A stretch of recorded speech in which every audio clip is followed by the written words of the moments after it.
Oh, well, hi, Kate. Thanks so much for agreeing to speak to us about your experience of hosting an event with us at Applause.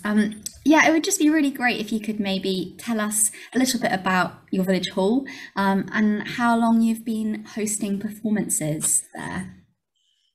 Well, the village hall, I think, is a really good hall as they go. Very good facilities now. It's been extended over the years, and particularly actually because of the Shoreham Village players have always been very active. We've done rather well out of this. We've got lots of backstage space, lots of storage space, everything you could want really. And as to how long, I don't know, I can't find the records, but it's actually about 20 years. Oh wow, yeah, amazing. That's a long time. Um, so yeah, what benefits would you say that attending performances has on your community? Well, it strengthens the community, I suppose, as any that sort of communal activity does. Again, as the Shoreham Village Players, part of our remit is exposing people to theatre, and it's much better if it's not just us. It's wonderful to have professionals come in doing very different sorts of things from what we do, because they're very often they're small cast, often maybe two and three people, but maybe playing up to 10 or 12 parts. Hugely creative with the use of scenery and all that sort of thing that they have to put in and take out in a day. So it helps us. And also, I think probably people coming will get chatting, obviously, and discover a shared interest in theatre. And so the thing sort of grows organically. Yeah, I think that's so important what you said there, just about kind of it's about encouraging people to get involved with the arts. And I think, there aren't Absolutely. that many opportunities necessarily in rural settings to do that. So the village hall becomes really important in that sense of introducing people to the arts. And so I was wondering, sort of along those lines, actually, what is it about the village hall that you think means that it can work particularly well as a space for live performance? I suppose because we can be fairly flexible. We've got a stage, obviously, which can be extended if it needs to be, or we can put on things in the round because, of course, we don't have fixed seats, so we can arrange the space in any way that we like. And I think it's just that really.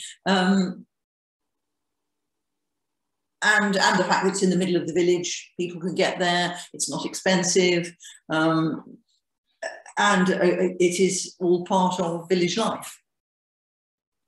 Yeah, I think that's so right. Like it just removes so many barriers, doesn't it, that there might be to having to get a bus to get to a big town to go and see something, or the cost, it removes so many of the barriers. And like you say as well, it's just about that thing of being in the centre of the community. And the fact, of course, that it is live theatre that people can come to. I mean, everybody can look at films at the end of, on their phone. They've got them with them all the time. But live theatre is so different, and that's why it's fantastic to have a space locally where we can host that. Oh, brilliant. Yeah. And yeah, obviously you hosted our first show back in a village hall after we hadn't been able to tour for in indoors for ages because of COVID. So you sort of launched us back really. So it would be great if you could tell us a little bit about the performance that you had at your village hall and yeah, what you thought about it. Do you think it was good quality? Did you get any feedback from the audience? Yeah, what was it like? Yeah, but it was fantastic, is what it was like, because everybody was so happy to be back in the hall seeing something live. I mean, I almost wouldn't have mattered what it was, but in fact, it was excellent. It was such an interesting play, with that so clever, so creative, that contrast between Dickens and Lewis Carroll and so on. Just brilliantly thought of and hugely enjoyed. Lots of people came up to us afterwards or emailed to say how much they'd enjoyed it. So I think it was a total success. Oh, brilliant. And yeah, I think you kind of touched on this a little bit there already, but yeah, it sounds like people were really excited to just be back because it was something to do, and like we've been shut away for so long. But yeah, I wonder, have you noticed much of an impact on the audience? Like, obviously you've been putting things on for a really long time. So what have you felt has been the impact on COVID, either positive and negative? Um, I don't know really. In some ways, it was awful because we couldn't do anything. You know, we as a company couldn't put on any plays for 2 years either. But I think we are actually starting up again. We're going to be doing a pantomime on the 24th to the 26th of February. And we've had a great rush of people wanting to take part, which is really nice. And I think it's, having been without it for a couple of years, people are really realising that they want to get involved. And I'm sure similarly, you know, we'll be, I hope, hosting some more visiting companies for the same reason. Oh, yeah, it's brilliant to hear as well that these shows are sort of part of a whole ecology, really, of what you've got going on at the village hall. And yeah, I wonder, so we offer a subsidy to help enable you to have these high quality professional shows coming to your venues. And yeah, I just wondered if you could maybe tell us a little bit from the perspective of a host, what that means for you, having that subsidy, and what the benefits of that are. Well, it makes it possible. I mean, this is only quite a small village, and although we try to advertise it reasonably widely, you know, to Sevenoaks, which is our nearest town, frankly, it's actually quite unusual for people to come from far away. Some people do, just occasionally, and that's always really nice, actually, if people have come across it and turn up from more distant parts. But obviously, although we're not doing it to make money, we certainly don't really want to lose money. So the fact that it is relatively affordable means that we can do it, you know, when we feel we need to. And we've never lost money yet. You know, you can make up money by having a bar and things like that, which is always very helpful. But I imagine without the subsidy, it really wouldn't be manageable for us. Yeah, that's brilliant. And yeah, thanks for touching on those other kinds of income streams as well, because I know lots of our hosts do, you know, it's the bar, it's the raffle, those extra things that can help raise money for their village hall.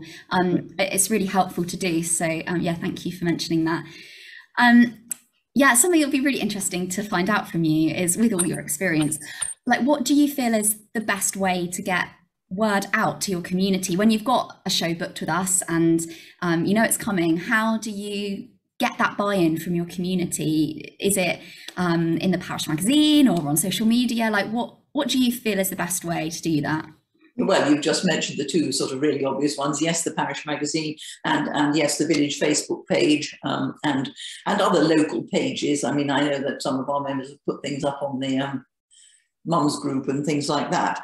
But actually, we very often, we usually get quite a lot of flyers from you, and I must say we really appreciate being able to get plenty of advertising materials from you. So I think for the last performance, because we really didn't know whether everybody would say, oh yes, good, let's flock to the village hall, or what everybody would say, oh, I'm still not too sure, is it really safe, you know? So we actually put flyers to pretty well every door in the village between us, and that worked. You know, we got the audience we needed, which was really nice. Yeah, it's brilliant to hear about that kind of like really localized marketing. I think it's quite different, you know, to a big show trying to do their marketing, having a really big digital marketing campaign. There's so much more of that community element behind it, like literally being able to go and put flyers through every door.